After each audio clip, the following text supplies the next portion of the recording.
أسعد الله مساكم بكل خير ضمن بطولة غرب آسيا لكرة الطائرة. اليوم ضمن دور الثمانية نلتقيكم في رأي الجماهير. والله تنظيم حسب ما نسمع أنه ممتاز، تنظيم جيد، لكن يبقى النقل التلفزيوني هو في مشكلة. ما في نقل، يعني لازم المفروض الاتحاد ينقل هذا الحدث. ما شاء الله فرق ممتازة، أندية ممتازة، لاعب ممتاز.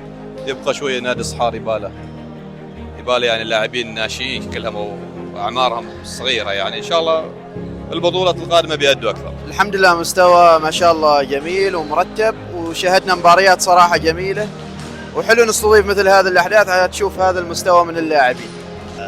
أشكركم على هذه التغطية طبعا أكثر من جيدة، والله بطولة جدا جيدة بالنسبة للفرق المشاركة. وطبعا احنا نتكلم على حسب التنظيم، يعني التنظيم جدا ممتاز من المحافظ من إدارة نادي الصحار، ونشكرهم ونتمنى هذه البطولة تستمر مع مرور السنوات القادمة بإذن الله تعالى. بالنسبة لمباراة صحار والريان اليوم كان ما في مقارنة بين الريان وإمكانيات صحار. إمكانيات الريان كانت عالية في كل المهارات وسيطروا على المباراة بكل جوانبها. صحار ما أبدأ أي مقاومة، خاصة في الأشواط هذه الشوط الأخير يعني سلم المباراة بشكل كبير.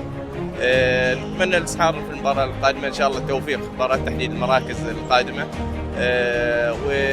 ومضاعفة الجهد، لأن لابد أن يظهر بمستوى لائق، خاصة أن المباراة تقام في أرضها، على الأقل في المراكز اللي هي الخامس السادس أو سابع ثامن لازم يكون في هذه المراكز إن شاء الله. بالنسبة للأشياء الفنية احنا ما نحضر دائما بحكم أن التوقيت ما نعرف يعني، لكن جيت أنا مباراة واحدة أظني شفت القادسية كمستوى ممتاز. من بالنسبة لفريقنا بالنسبة للوقت وكذا ما تابعنا حقيقة، لكن الهزايم مأثرة دائما تدل على كلها 3-0 وما أعرف إيش الأسباب يعني. مستوى التنظيمي ممتاز في البطولة، بس ينقص النقل التلفزيوني. مستوى نادي الصحار صفر على الشمال، مرة ماشي مستوى أبدا. المفروض هو مستضيف البطولة، يعني المفروض يعني عندهم شيء قوة دافع يعني عشان هذه البطولة، لأنها تقيم في الصحار فالمفروض يشرفنا يعني. فماشي مستوى الحمد لله، هذا مشكلة يعني. نتيجة متوقعة لأن الريان المرشح الأول للبطولة، وهذا نتيجة متوقعة. أهم شيء كسب الخبرة للمستقبل يعني. صحار هذا مستوى صحار، يعني ينافس السابع الثامن في البطولة كذا. والله فرق إمكانيات يعني واضحة بين الفريقين، الإمكانيات اللي موجودة معنا وفريق الريان في فرق كبير. أول شيء فارق إمكانيات الريان أفضل منه، الفريق يمكن ما دعموا بالمحترفين الزينين، لأن أشوف صراحة المحترفين اثنينتهم ما بذاك المستوى يعني. كذلك محتاجين لاعبين محليين يعني، لكن مقارنة بالريان تقدر تقول يعني أغلب الفريق محترف يعني. والله أول شيء قلة الاهتمام فريق الطائرة، يعني واضحة من سنوات، يعني نلاحظ أن الإدارات اللي مسكت النادي الاهتمام بفريق الطائرة ضعيف كثير، تخلي عن لاعبين أبناء الولاية. أغلب لاعبين الولاية موجودين في الأندية الثانية وعاملين فارق مع هذه الأندية، فالمفروض كان مثل هذه بطولة رسمية، المفروض أن أنت حتى تستعين بعض من هاللاعبين من الفرق المحلية، لأنك أنت راح تلعب بطولة رسمية. احنا نتكلم هذا تمثل الوطن، كان الأولى من الاستعانة ببعض اللاعبين. والله يمكن ثاني ثالث يوم أحضر للبطولة. الفرق القطرية والفرق الكويتية والفريق السيب العماني متميزين في البطولة، باقي الفرق مستواها متوسط يعني. شوف بس أنا عندي كلمة أريد أقولها، يعني أنت لما تستضيف بطولة مثل هذه لازم تحجلها زين شوية، يعني يجيب لك محترفين مثل الناس. أنت إذا بتجيب محترف لازم يكون إمكانياته أفضل من اللاعب المحلي، ما تجيب أقل منهم. أنت يعني صراحة الشباب ما قصروا، لكن المحترفين ما ساعدوهم. السبب واضح، عدم الجاهزية ما شاء الله. المفروض يهيئوا منتخب يعني فريق على مستوى، يعني بطولة في أرضك قايم على المسمى على مستوى.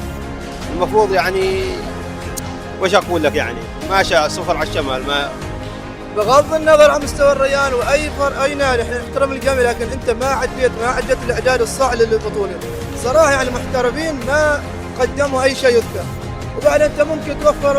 عندنا كوادر فنيه وايد تقود اللي في النادي، ما لازم تجيب يعني مدرب محترف ولا غيره، ممكن اي واحد وتوفر ذي الفلوس. اذا انت ما تقدر تجيب اجيب لي محترف بس كاسم، يعني ما اضاف اي شيء، ما اضاف اي شيء.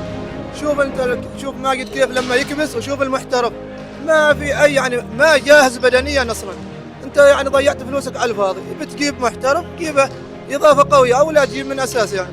والله المستويات يعني بعض الانديه مستوياتها قريبه من بعض، لكن بعض الانديه تفرق عن بعض، لكن اتوقع ان فريق الكويت الكويتي جدا ممتاز. اتمنى لهم التوفيق الفريقين باذن الله تعالى. جميل ولا غلطه بعد؟ بين القادسيه والكويت؟ ايوه قادسيه. 3 ان شاء الله 0 على حل الكويت ان شاء الله. والله اتوقع ان شاء الله الكويت 3-0. الاهلي بيفوز 3-0 على السيب. والله على مستوى حلو البطولة، وفخورين ان صحار استقبلت بطولة مثل هذه يعني، بس ما حالف الحظ نادي صحار، ونتمنى ان السيب يسويها ان شاء الله. والله نتمنى بعده في مجال يعني ان شاء الله، ليش لا يعني. بيرجع السيب بيرجع. ما هو السيب اليوم ليش؟ لا هو بيرجع واثق منني. كم النتيجة تتوقع؟ 3-2. والله نتأمل ان شاء الله انه يعود، عنده الامكانية اللي هو انه يعود فيه المباراة، بس لازم يكون روح قتالية في الملعب. والله ما تعرف مستواهم متذبذب، ما مثل المباريات السابقة يعني. فان شاء الله نقول ان شاء الله انهم يرجعوا. توقعاتك للنتيجة؟ توقعات ان شاء الله السيب يكسب هذا الشوط وترد لهم الثقة الشوط الثاني. والله يمكن ضغط البطولة تكون مضغوطة، يمكن مباريات ورا بعض. توقعك للنتيجة؟ والله ان شاء الله نرجع، ان شاء الله نعود. انا هذا اللي مستغرب من بعض اللاعبين ما في مستواهم اليوم، بس نتأمل ان شاء الله يرجعوا ان شاء الله. توقعاتك للنتيجة كم؟ ان شاء الله راجعين السيب، ان شاء الله راجع. انا ما عليك منام، ان شاء الله بيفوز ان شاء الله. بيرجع المباراة؟ ان شاء الله بيرجع ان شاء الله باذن الله. ما هو السيب اليوم؟ وش الاسباب يعني؟ والله اجانب شويه تعبانين، مستوى شويه ضعيف، لكن ان شاء الله بيرجع. والله السيب اليوم ما مستوى يعني، السيب ما مستوى اليوم. وش السبب يعني؟ والله ما اعرف صراحه المباراه سجال بين نادي بنياس والعربي، فريقين صراحه مباراه ممتعه، شوط بشوط، نقطه بنقطه، جيدة المستوى للامانه. توقعك من راح يشيل الفوز؟ والله صعب التوقع فيها للامانه، اكلمك بجد، لان المباراه سجال نقطه بنقطه، وفريقين قويات للامانه. بنياس. كم النتيجة؟ 3-2. لكن العربي فريق قوي. صح، بس بنياس بعد فريق قوي وخصم عنيد، وعندهم لعيبة محترفين من الطراز العالي، وإن شاء الله بنياس ان شاء الله 3-1. ان شاء الله بنياس ان شاء الله، اتمنى لهم التوفيق. لكن العربي فريق قوي. فريق عربي نجوم معاها، يعني اشوف عناصرها قويه، لكن الروح في الميدان مثل ما يقولوا. بنياس ان شاء الله افضل ان شاء الله. على حسب المعطيات يعني اكثر شيء بنياس. لكن العربي الحين متقدم، لكن بنياس ما شاء الله عليه عندهم اداء طيب، وحقيقه يعني يلعبون بحماس يعني. والله وش اقول لك يعني، تقول بنياس يعني تقريبا بنياس بيحسم المباراه هذه، ما شاء الله يعني شادين حيلهم بامانه يعني، قوي صح، لكن كل مباراه وظروفها ترى بعد. توقعاتك نتيجة؟ توقعاتي ان شاء الله يكون للبنياس ان شاء الله. ان شاء الله نتمنى بنياس ان شاء الله الفوز، رغم ان العربي افضل والاجانب متوفقين، لكن ان شاء الله اتمنى الفوز لبنياس ان شاء الله. اتوقع ان شاء الله العربي بيفوز. لكن بنياس الى الان متقدم. ما مشكله، لكن الامكانيات مع العربي افضل، كل لاعبين موجود عنده لاعبين خبره يعني اكثر عن بنياس. توقعك لنتيجة المباراة؟ 3-1 عربي.